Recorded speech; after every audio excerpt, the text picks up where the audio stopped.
الرحمن الرحیم. سب سے پہلے تو میں آپ سب کا شکریہ ادا کرتا ہوں کہ آپ نے انتہائی شاہجہاں تشریف لائے. پولیس اور پریس کا جولی دامن کا ساتھ ہونا چاہیے، اور جب تک پولیس اور پریس کا ایک پیج پر آ جائیں گے تو علاقے میں امن و امان اور کرائم کی ریڈیکیشن میں ایک کردار ادا کیا جا سکتا. ادروائز مس انڈرسٹینڈنگ، مس رپورٹنگ سے بہت سے مسائل پیدا ہو سکتے ہیں. تو میں سب سے پہلے اپنی ٹیم کی طرف سے اور اپنی طرف سے آپ سب کا شکریہ ادا کرتا ہوں. آج کے اس شارٹ کٹ پریس کانفرنس کا مقصد یہ ہے کہ گزشتہ مارچ 9 تاریخ کو ایک ڈبل مرڈر کا کیس ہوا تھا ہنگی سٹی میں. ٹل روڈ پر زراعت دفتر کے نزدیک ایک واقعہ ہوا تھا جس میں ایک شخص اور ایک خاتون جو ہے وہ قتل ہوئے تھے. اور جو شخص قتل ہوا تھا اس کا نام تھا جاوید، ایک کاروباری شخصیت تھا، اور اس کے ساتھ ایک اور خاتون کی جو ہے نا اس کی بھی ڈیتھ ہوئی تھی. اور یہ بالکل بلائنڈ کیس تھا، اور ان کے جو ورثاء جو تھے انہوں نے نامعلوم ملزمان پر جو ہے نا دعوے داری کی تھی، اور اس کے کوئی کلیو جو ہے نا وہ مل نہیں رہے تھے. میری پوسٹنگ سے پہلے اس کی جو ہے نا کیس رجسٹر ہوا تھا. جو ہی میری چارج سنبھالا اور اپنے سٹاف سے پہلے انٹریکشن ہوئی تو ان میں جتنے بھی جو ولنریبل کیسز تھے ان پہ ڈسکس پہ یہ ٹاپ ہٹ پہ تھا، تو ہم نے اس پر توجہ دی. اور پہلی کرائم میٹنگ میں ہم نے ایک اسپیشل ٹیم جو ہے نا وہ مقرر کر دی.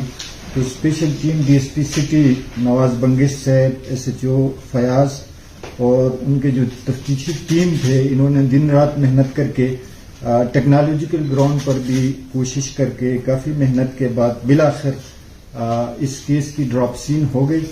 اور اس ڈراپ سین میں پھر آخرکار ہم نے جو مدعی جو ہے ان کو بھی اعتماد میں لیا، اور مدعی نے اس پر جو ملزم جو تھا اس پر دعوے داری کی. اور اللہ کا شکر ہے کہ ہم نے اس ملزم کو ابھی گرفتار بھی کر لیا ہے، اور اس کی پوری ڈیٹیل جو ہے نا وہ ہمارے سامنے آئی ہے. کیونکہ یہ ایک قسم کی بلائنڈ کیس بھی تھا، اور اس میں اسٹیریوٹائپ روایتی علاقہ ہنگو میں جو خاتون بھی اس کے ساتھ تھی، تو کافی سسپیشیس قسم کے پوائنٹس جو ہے نا ہمارے سامنے آ رہے تھے.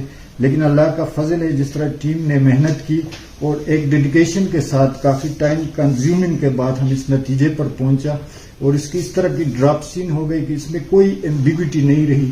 اور مدعی بھی جو ہے نا اس پیج پر آ گیا کہ واقعی اس واردات کا جو سٹوری ہے وہ ایک کنونسنگ اپیلنگ سٹوری ہے. تو اس پہ جو ہے نا اس کیس کا اختتام جو ہے انجام کو پہنچا. اب یہ ملزم جو ہے ہمارے گرفتاری میں ہے.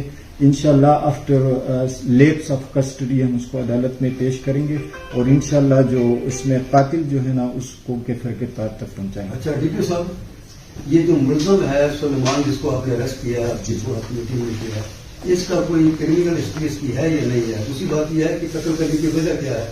ان کی کاروباری کو معاملات تھے یا کوئی اور ایشو ہے؟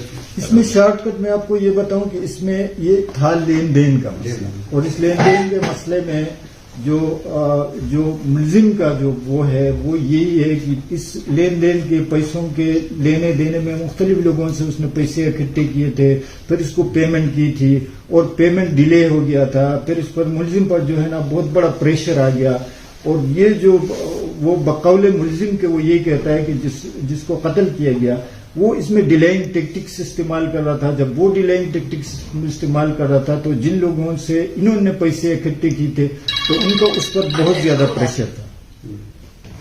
تاخیری حدیث معلوم. جی.